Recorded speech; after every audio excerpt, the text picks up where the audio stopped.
What's up, guys? Mason the Brock Henderson here. We have another case of the body snatchers again. Somebody took Tuchel, replaced him with dumbass Tuchel.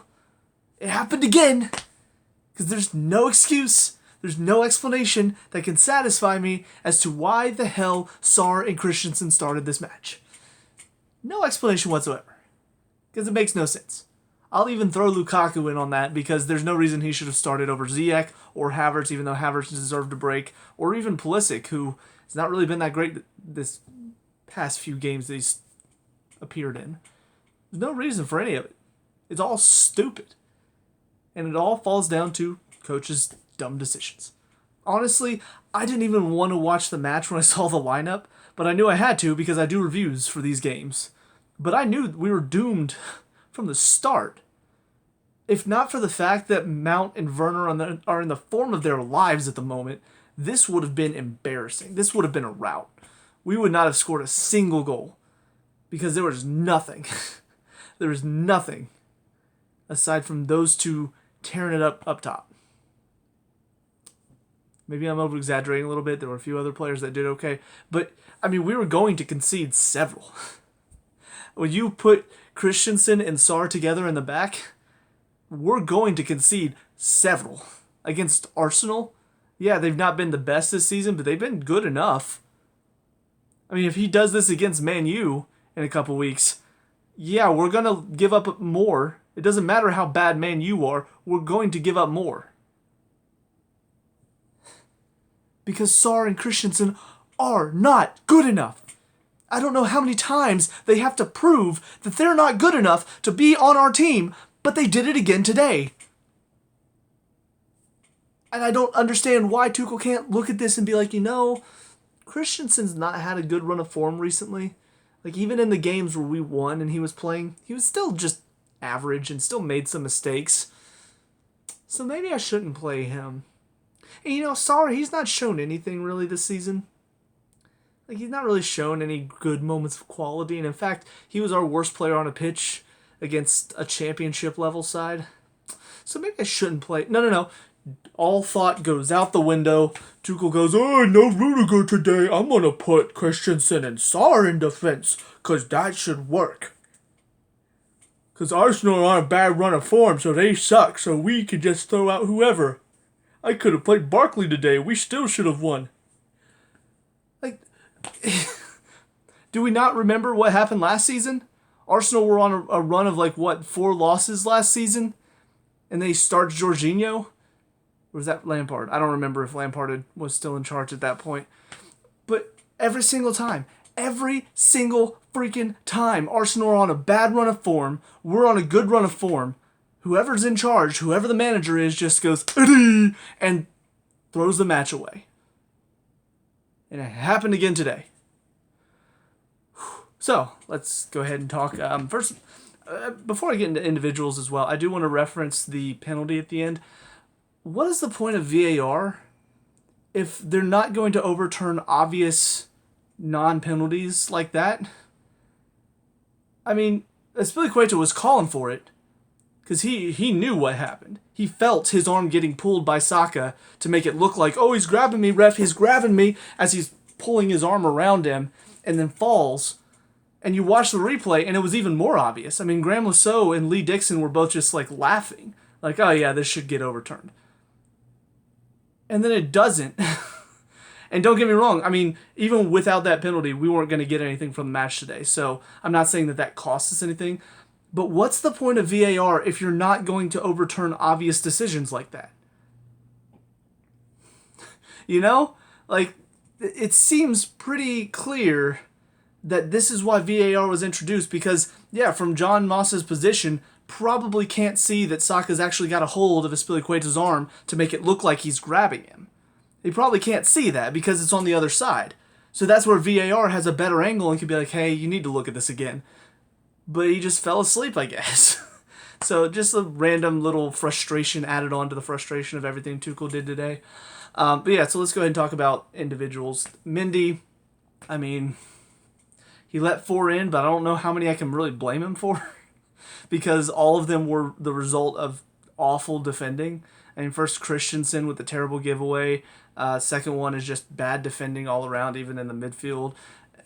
Third one, again, just bad defending, giveaway. And then the fourth one's a penalty, and he's not typically good with penalties. So, yeah, just overall, not really much he could have done better today on any of them. Because they're all ones that I'm just like, yeah, I mean, that's maybe could have gotten to the second one, but it was very well placed, and it came through a sea of bodies that are all just sort of standing and watching. So it's hard to blame him for any of the goals that went in. James on the right side, don't really have a problem with him in defense, but I just feel like he's still not as good at defending as he is at attacking. And that's not saying that his defending isn't solid, but his attacking is just so much better.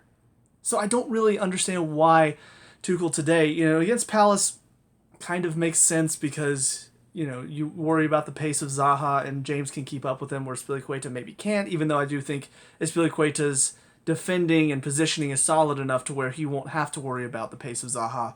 But all that aside, I don't think you have to worry about that today, because Smith Rowe, I mean, he's pretty pacey, but Spilicueta probably able to keep up with him fine.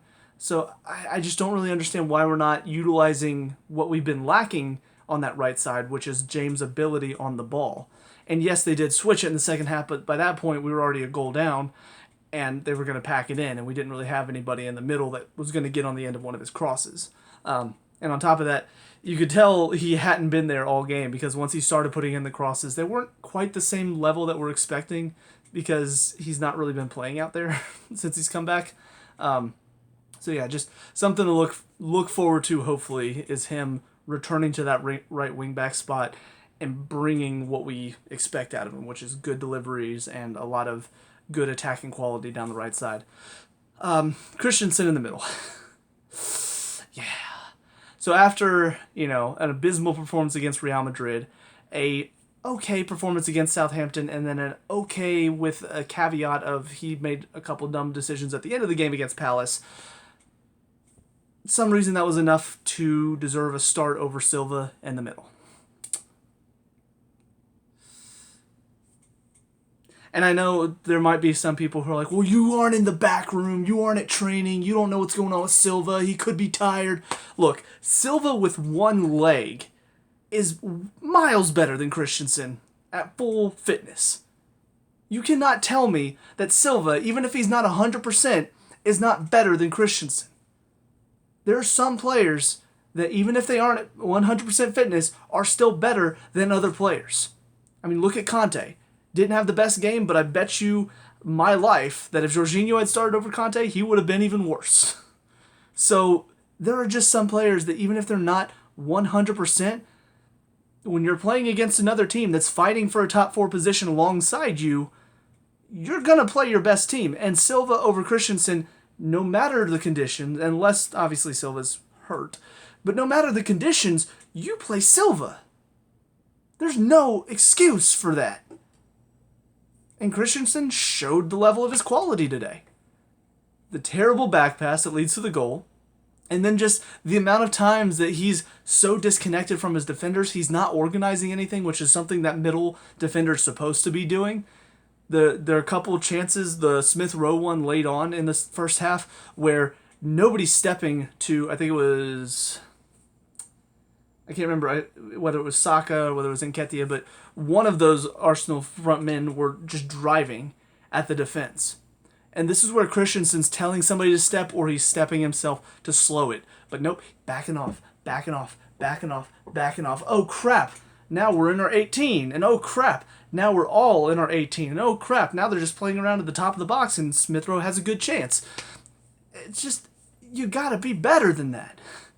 Especially as long as he's been here, he should be hitting his quality by now. We should be seeing better from Christensen. Because the thing is, earlier on, I didn't really like him. He had some good moments, but he still had his scary moments. But the thing was, he was young. And he's still, technically for a defender, he's still pretty young. I think he's like, 25 maybe, 26? Maybe older than that, I don't know. But he's still fairly young for a defender, so it's like, yeah, he could still grow and become a better defender. But he should be hitting the level of quality that we wanted to see it by this point. He's been here long enough. He's been involved long enough.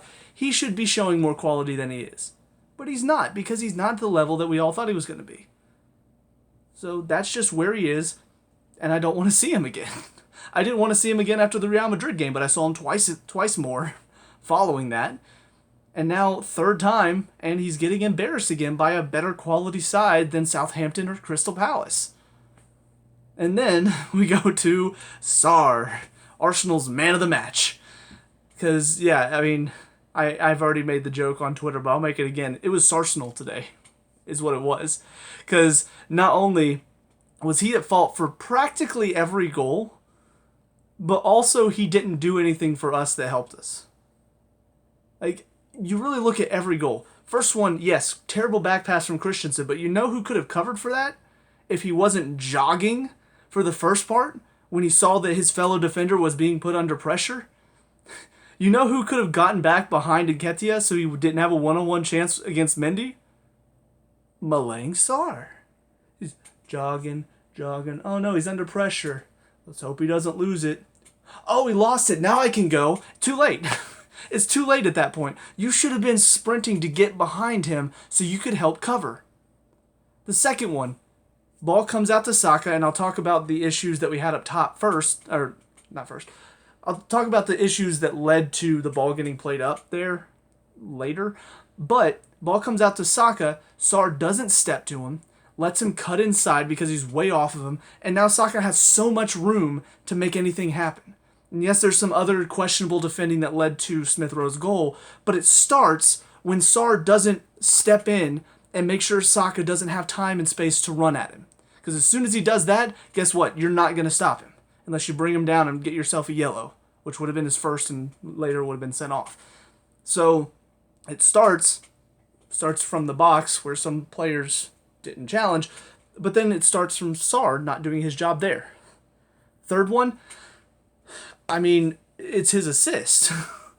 It's just as simple as that. Silva does well, gets around Nketiah, pokes the ball away to Sarr, who has the worst first touch I think I've ever seen from a defender, and basically lays it on a platter. He's like, here you go, Eddie. Go score a goal. Go score. What? Silva did so well because he initially missed the challenge and got turned. He did so well to get back and poke it. All Sarr has to do, honestly, if he lets it run, it's not as dangerous. But he takes an awful first touch and gives it right back to him. And then can't even put in a good solid challenge to make sure Nketiah can't get the goal. And yes, Kante was there too, and I'll talk about Kante in a bit as well. But it starts from Sarr. The penalty, honestly, I can't remember because at that point I was just sort of half watching anyway because I was so pissed off.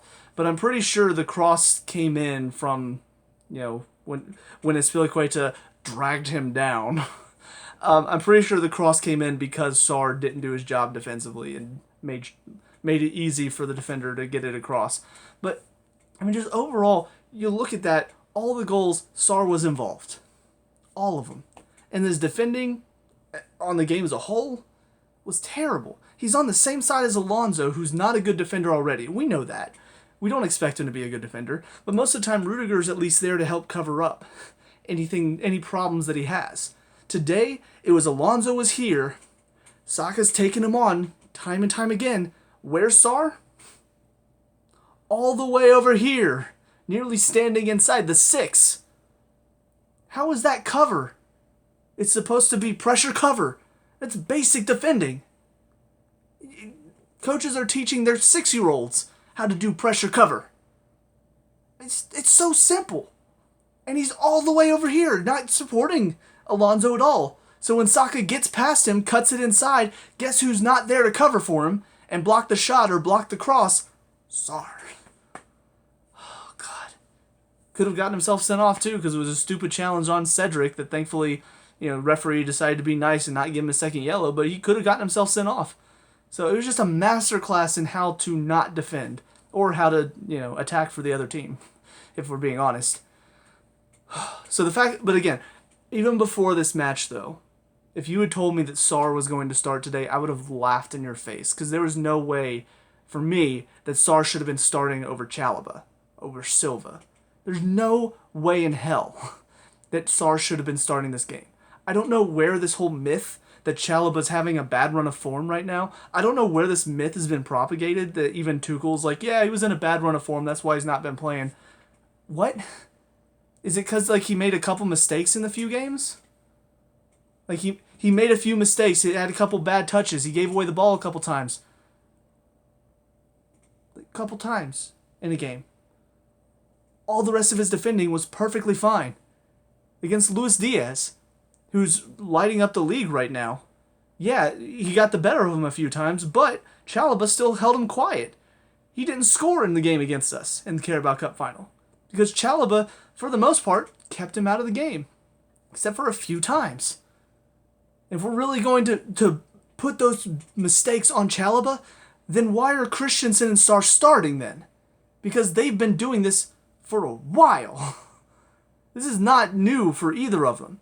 This poor performance is like Christensen's probably 5th or 6th of the season, and Sarr's, I mean, he's played every match poor, so however many matches he's played this season, that's his performance, or his number poor performance today. Because every single match, he's been terrible. So, people could say, oh, well, Chalobah's just not in a good run of form. You could say that, and you're wrong, first of all. But even if he was in a bad run of form, he's still showing more than Christensen or Sarr is. So, either Tuchel's playing favorites, or Chalobah's done something in training to piss him off, and then we're not hearing about it. Either way, it's hurting the team. And to play Sarr today, no matter the reason, is a dumb decision. On to the wingbacks. Spilicueta, I love him, but yeah, he's not a wingback naturally. And he can play it for the most part fine. He can do okay with it. But when it comes down to it, he's just not a wingback. And today showed a lot of the reasons why. Because he doesn't have the legs to constantly get up and back for the entire match and provide us with good attacking quality as well. And I mean, Graham Lasso, Lee Dixon talking about it. They're like, why have they made that switch? Why has Tuchel made that switch between James and Spilicueta? And one of them mentioned, maybe it's because James more athleticism in the back to keep up with the pace of Arsenal's strikers. But then one of them brought up the obvious point, which is, yeah, but when I want my wing back, I want a wing back with pace and energy that can get up and down the line, which James has more of. Exactly. But yeah, today, I mean, Spilicueta, he tried, did as much as he could, but he's just not that level of quality in the final third that we need out of a wing back. And unfortunately, also had a few mistakes. Had a few slips today as well. I don't know what was going on with that. I don't know if wrong cleats or something, but yeah, just very odd to see him slipping as much as he was. Alonso on the left side, first half he tried to get involved. He had some good moments here and there, but just not as effective as we needed from him today. And he's been in a good run of form too, but today was just not the level that we needed out of him on that left side. And then second half he really dropped off. Again, he's not a defender, and when we're constantly on the back foot and he's up against Saka, I don't expect him to win that battle. So he just needed more cover today, and he didn't have it because Sarr was behind him. In the midfield, Kante, like I said, I will talk about it. Not a good match for him today. And it's very rarely that I can say that Kante did not have a good match, but today, overall, because here's the thing about Kante. There are some times that he does make mistakes, but typically his performances are overall good enough that any mistakes he might make, he will cover up for that. He will make up for those mistakes in the long run. Today was an example where he did make some mistakes, and he wasn't really the same energetic player that I'm expecting, So overall, he wasn't awful. He obviously was not the worst player on the pitch because there were two players behind him that were much, much worse. But I do think this was a bad performance from him.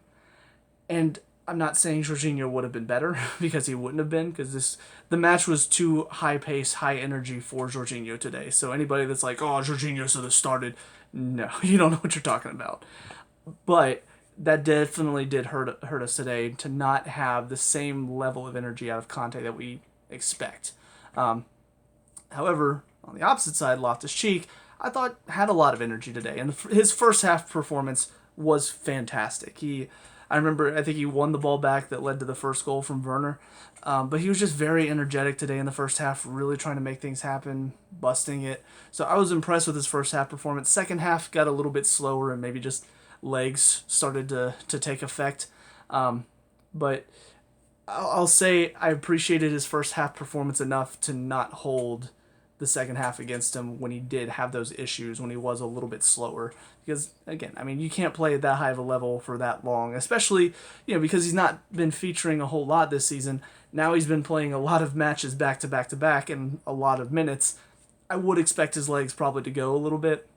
So it's just unfortunate timing that Kovacic went out over the weekend, because we really could have used him today to step in probably for Kante in the second half and just provide a little bit more energy in that midfield. As far as the front three are concerned, I don't know what Ziyech did to Tuchel to deserve to not start, but yeah, it's getting kind of ridiculous, especially when Lukaku starts over Ziyech.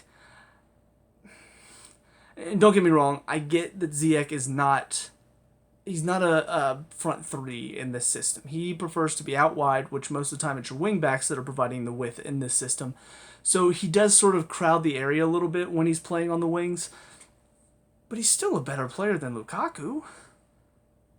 And Lukaku today, again, did nothing. In fact, here's what I'm going to talk about. The second goal. Because people are probably going to focus and be like, oh, Alonso, I can't believe you got megged at the top of the box and that started the counterattack. And yes, Alonso should have done better there, and he should have probably fouled Xhaka to stop the counterattack. However, who was it that was probably the closest to the ball in the box and then got easily just... I don't even think he got megged. He just got passed around by Xhaka before Alonso got megged. Lukaku. Some really good interplay. We won the ball back well. It was knocked around. It was falling. It was all over the place. Players are scrambling to get to it. Lukaku's just standing. And then when the ball finally gets poked out to an area where he can get to it, he's too slow because he's on his heels. And then Xhaka just easily taps it around him, and he doesn't even try to hold him back to win the ball. Just nothing from him. At least Alonso dove in to win the ball, and that's why he got megged. Lukaku, he didn't even have to meg him, because he just was sort of standing straight up, not even trying to defend. It was embarrassing from him. And throughout most of the half, there's just nothing. Again, he makes the one run, and then he's done. He's like, oh, hey, play me here. Oh, you're not going to? Okay, well, I'm not running anymore. Defender gets the ball. I'm going to put pressure. Oh, he passed it away. I'm done. And don't get me wrong, I'm not saying he needs to go chase, because that's not what I expect out of him. However, I do expect when you go and close down the defender and he passes it here, I do expect more than a... And that's all you get out of him. He'll run up, and then he's done. And he's walking straight up, chest straight up. There's no... If that ball comes back across, or if that defender makes a bad touch, or if one of his players closes the ball down and happens to win it or there doesn't matter. It does not matter what happens after that ball gets passed across by the defender, because as soon as he doesn't win the ball there, he is done. And that is why I don't want him. I don't want to see him anymore. Again, Ziyech, much better option. Even if he's not naturally fitting into this front three in the system that we play, still so much more creative and so much more hardworking than Lukaku is. Havertz, I get he needed a break today. However, better than Lukaku. Pulisic, he's missed some clear-cut chances, but he's still working his butt off every game more than Lukaku. Why the hell is he starting? No reason. Tuchel, I would love to ask Tuchel his reasoning behind Sar, Christensen, and Lukaku starting, because I want to know his reasoning. I want to know in his mind how he justifies these dumb decisions, because they're so obviously dumb to me, and I'm just some Yank. I'm just some Yank from the States who doesn't understand soccer. if I don't understand it, how then am I able to look at this lineup and be like, there are your three problems? And sure enough, all three of them were awful today and didn't give us a damn thing. On to Verner and Mount, though, the two highlights of the match, at least. Mount, yeah, another good performance from him. He's been in a good run of form. I hope he's able to get a rest soon, because I know there was a point, I think, early on when he started off flying, but he played so many matches back-to-back, and you could just see it wore on his legs, and eventually he wasn't playing up to that level. But you also don't want to stop his momentum either, so it's kind of a fine line to play with. But I do think, especially after the performance today, I thought he looked a little winded by the end of the second half, so I'd like to see him get a rest. Although I don't know who we're facing in the weekend, but hopefully it's a team that we can rest him against. Probably not. But that's the problem. If we go out there and win the match today, guess what? We are 8 points ahead of Tottenham with a game at hand, and we are 11 points ahead of Arsenal with a game at hand. We could put out whatever team we wanted in the weekend and not really worry too much about it. But now there's pressure because 5 points ahead only with a game at hand. So now we have to win that match, which I'm pretty sure it's against Man U. So yeah, another sorry team that we're probably going to drop points against because Tuchel's probably going to play, I don't know, Barkley and Saul and Sarr. But yeah, Mount today, though, very solid. Honestly, I do want to also bring up, because of course, his assist first really quick was nice. The ball that he nearly assisted Alonso for, if Alonso had taken a better shot. Just brilliant. As soon as he hit it, too, my heart kind of stopped. I was like, is that going to reach Alonso? Because if so, that's amazing. And then Alonso just brings it down. I'm like, this is incredible. And then Alonso skies it. I'm like, okay. Well, couldn't have it all my way. And then Verner, again, I'm so glad he's finally hit his run of form, his scoring run of form, mind you, because he's just a player that's worked so hard for so long, continued to bust it, no matter the odds against him, no matter how many times he missed or screwed up or had problems. I mean, he's a player that's gone through it. And you talk about all the strikers that have come through Chelsea and have just not been able to cut it, and then things get rough, and then they drop their heads, and they're not playing as well, and just, so hard. Verner's not done that once that I can remember. Maybe the one game people were calling him out for against, who was it? I think it was against Liverpool. I don't know. There was a game, though, I just remember I just saw a bunch of articles talking about, Chelsea fans calling out Verner because he pulled up in this challenge instead of going through it. Just like, I'm sorry. You're really going to call him out for that one thing when Lukaku's basically been just stealing our money and giving us nothing every game when Verner normally gives 110%, and this one time that he doesn't, suddenly now he's needs to be thrown out? What? Excuse me. I'm going to take a quick sip. It was just silly to me that you focus on the one thing, the one time that Verner didn't give 110%. Just like, what? But today, another good performance from him, and just it's between Mount and Verner for my man of the match today. I'd probably just narrowly give it to Verner, just because I think I saw a bit more from him in the second half, where Mount sort of faded as the second half went on. But anyways, into the subs. Silva for Christensen was a good sub, but I mean, you still have Sarr to deal with.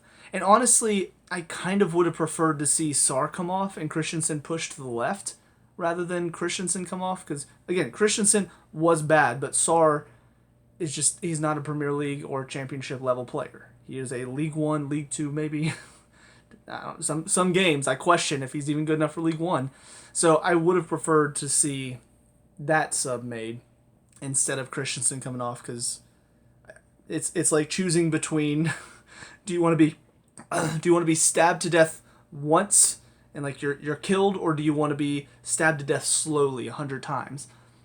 I'd rather just be killed instantly, which is what Christensen will do to you, rather than slowly tortured to death like Sarr does. So that's just, as far as Silva's performance, it's fine. It was the typical Silva performance. Gave us all, had a couple issues, couple errors that he made, but for the most part he makes up for those errors very well, because he's quality.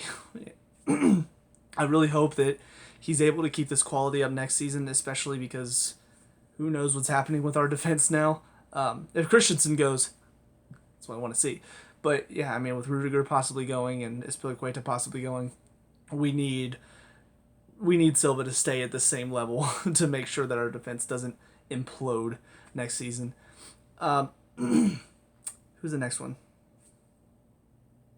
Havertz.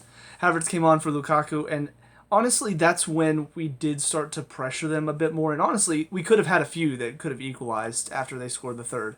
But yeah, Havertz coming on just added that little bit more quality to the front three that Lukaku wasn't giving us because he wasn't really working with anybody else. And Havertz is typically somebody who will work to get on the ball and try to make things happen. So, but yeah, nearly got a few here and there. And then Ziyech coming on for Alonso, and that just sort of taking off one piece that wasn't really working in the attack and bringing on another one that would hopefully give us something. And unfortunately, didn't work out for us today. But I mean, ultimately, we were going to always be hindered because we started off with two players that have no business being in the starting 11. 3, if you count Lukaku. So yeah, I don't know. I don't understand that decision. And honestly, what it got me thinking in the second half, after he took Christensen off and then after they scored their third, all I could think was, here's the problem. Sarr's already given up basically 3 goals at this point. Like he's been complicit in all three of Arsenal's goals. He's not giving us anything. I want Tuchel to sub him off. The problem is, what do? Do you bring Chalobah on? Well, no, because then now you've just wasted another sub on your defense, and you need to score goals. Well, do you bring an attacking player on for him and push Alonso to left back? Well, no, because Alonso's not a left back, and it's going to leave us still just as exposed on the counter. So the problem is that Sarr should not have started. You know, Christensen, you can make an argument for just because he's been decent enough in the Southampton and Palace results. But Sarr should not have started. There's no reason you can give me that explains why Sarr should have started today. So as soon as that happened, we were going to be at a deficit. And when he wasn't the one to come off, we were still going to be at a deficit. There was still going to be that possibility that he could help Arsenal score, and he did. And now we're at even more of a deficit because now we need to go and score a goal without leaving our defense too exposed. So, but yeah. I'm pissed. I'm frustrated. Tuchel, he should be. Obviously, I'm somebody who, because of all this, I'm like, Tuchel out. I realize he's not going to get sacked because he's still done a lot, for this club, for all that. But I mean, I'm at the point now where I'm just like, you know what? Fine him. If we ever have a game like this where he's clearly set us up for failure, just fine his ass. Like, you know what? You didn't do your job as a manager today. You just woke up and said, managing's too hard. I don't want to do this now. And you just threw out your crappiest lineup against a side that needs this win to possibly challenge us for our top 4 position. And we gave it to him because Tuchel let them have it. He should be fined. He should be fined because he didn't do his job today as a manager. So, it's my opinion. I know a lot of people are going to disagree with it. I don't care. My opinion, I can have it if I want to. So, with all that being said, though, let me know what you guys think down in the comment section below. What were your thoughts on the match today? Let me know what we can talk about and discuss, all the good stuff. Leave a like and subscribe for future Chelsea reviews, and I'll see you guys in the next one. Peace out.